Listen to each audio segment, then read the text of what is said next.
साहब टीम्स की क्योंकि बात हो रही है और फवाद साहब ने बड़ा डिटेल में एक्सप्लेन किया कि इस्लामाबाद में बहुत सारी चॉपिंग एंड चेंजिंग है, लाहौर काफ़ी सटल टीम है, लेकिन लाहौर में जैसे फवाद साहब ने थोड़ा सा एक्सप्लेन किया, लेकिन spin is going to be very important. और आप देखते हैं कि जब ये फॉर्मेट आया था तो स्पिनर सबसे ज़्यादा मुश्किल बॉलर लगते थे कि इनको सबसे ज़्यादा मार पड़ेगी, लेकिन आज की अगर आप स्टेटिस्टिक्स देखें तो पूरी दुनिया में स्पिनर्स छाए हुए हैं और उसमें राशिद खान का बड़ा किरदार है, उसमें और भी स्पिनर्स हैं, इनके चाइना में लेफ्ट आर्म नूर हैं, वो भी अच्छी बॉलिंग कराते हैं। पाकिस्तान के शादाब खान ने बहुत अरसे बहुत अच्छी बॉलिंग की है।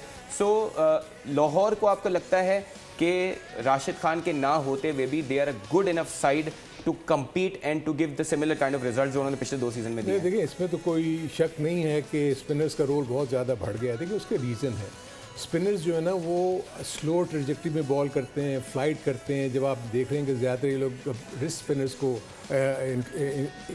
इंक्लूड करते हैं टीम में, तो उसका रीज़न ये है कि जो रिस्ट स्पिनर होता है वो 2-3 किस्म की बॉलिंग करता है। अगर वो राइट आर्म लेग स्पिनर है तो लेग ब्रेक भी करेगा, गुगली भी करेगा, फ्लिपर भी करेगा। एंड देन फील्डर फैले हुए होते हैं।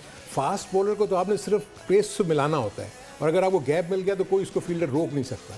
वेयर जब स्पिनर को हिट मारने जाते हैं तो आपको बनाना पड़ता है कि मैंने इसको अगर छक्का मारना है तो मैं जब तक बॉल की पिच पे नहीं पहुंचूंगा मैं इसको हिट नहीं मार सकता, तो उसमें मिस टाइम होने का चांस होता है। यही रीज़न है कि आप देखें जो स्पिनर्स की सक्सेस है T20 में as compare to fast bowler ज़्यादा है और हर एक ने 2-2 वो रखने शुरू किया।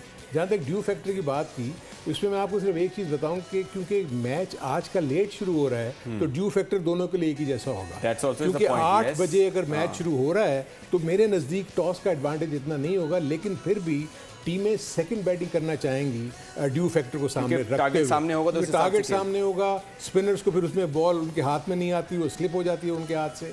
फास्ट बॉलर्स, लेकिन एज ए पैकेज में देखता हूँ कि लाहौर कलंदर की टीम मुझे ज़्यादा बैलेंस भी नज़र आ रही है और मे भी उनकी जो 1-2 कमी या खामियां जो हैं वो उसको पूरा कर लेंगे। राशिद के लिए वो किसी एक को ट्राई करेंगे। इस्लामाबाद के लिए जो सबसे बड़ा प्रॉब्लम ये है कि उनके जो कुछ प्लेयर्स निकल गए हैं ना, उनकी वजह से उनको कॉम्बिनेशन बनाना प्रॉब्लम में होगा। और उस कॉम्बिनेशन के साथ होता यह है कि पहले 2 से 3-4 मैच आपको उस कॉम्बिनेशन जो प्लेइंग 11 की मैं बात कर रहा हूँ उसको बनाने में टाइम लग जाता है, क्योंकि अगर आप किसी एक प्लेयर को पहले मैच में खिलाएंगे तो उसको एकदम से दूसरे मैच में ड्रॉप नहीं करेंगे।